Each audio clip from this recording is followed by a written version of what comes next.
Hi y'all. I feel like I should start off this video by apologizing. I've been kind of sick a lot here lately, on and off. Our whole family's been struggling and it's been pretty rough to say the least. Not with COVID, and that actually leads me into what I want to talk about today.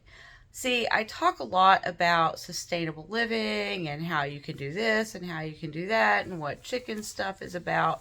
But I also talk about overcoming chronic conditions. And I think in a lot of ways I did myself a misjustice because I talk about how it's possible, but I never talk about how I experienced it and how I actually managed to overcome it myself.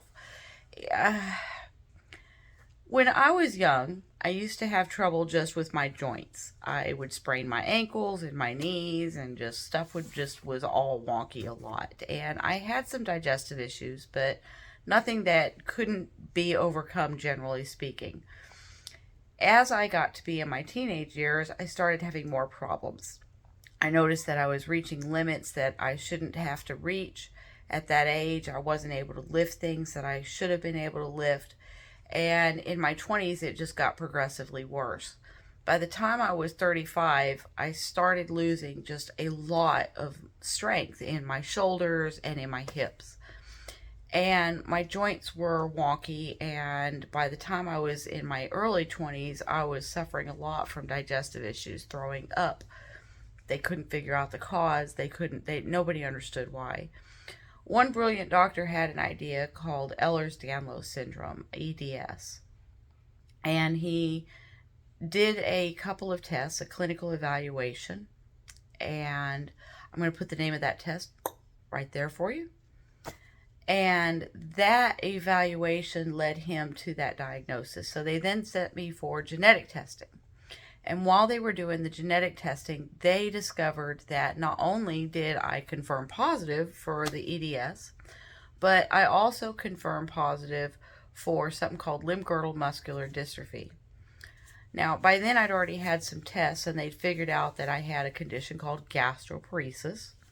And a few years after I got the diagnoses and the genetic testing back for the Girdle0 Muscular Dystrophy and the Ehlers Danlos Syndrome, I got some test results back that confirmed something called post-orthostatic tachycardia syndrome.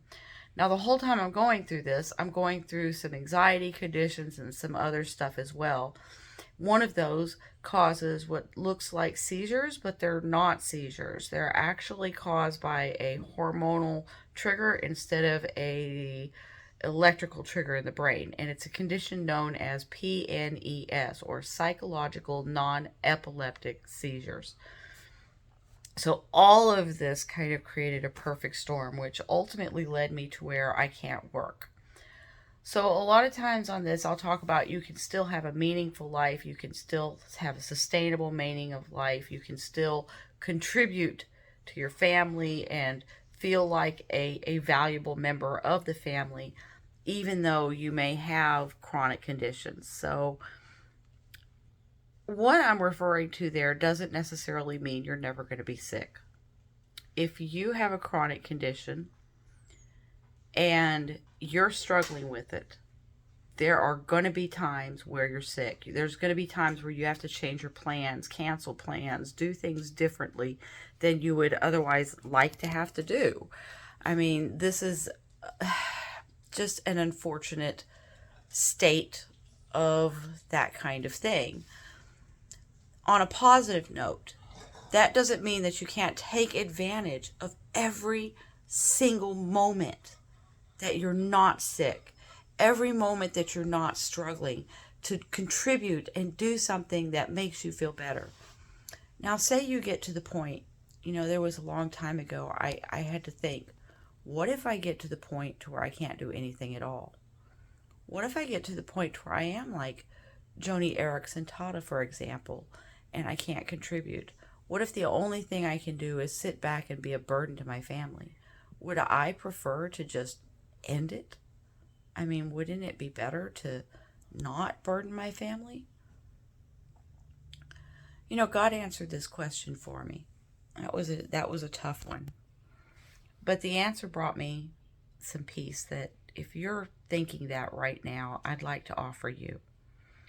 And basically what that was that every day you're here and somebody has to help you, you let them, and that provides you with the opportunity to give them the opportunity to receive blessings for being obedient and for doing good things for their family and for their loved ones. If you rob them of that, you're robbing your family member of a blessing. You're robbing them of a chance to have hope and a chance to have peace and comfort and show you love. And on top of that, I promise you they would rather take care of that burden than have you gone. It's kind of nice knowing that. Anyway, y'all, I'm going to do some follow-up videos. I want to do a video on EDS. I want to do a video on muscular dystrophy. I want to do a video on other chronic conditions and how they have affected me and how they've progressed with me and how they work together. And then I want to do a video on the psychological impact of all these things. So be looking for those. They're coming up very, very soon.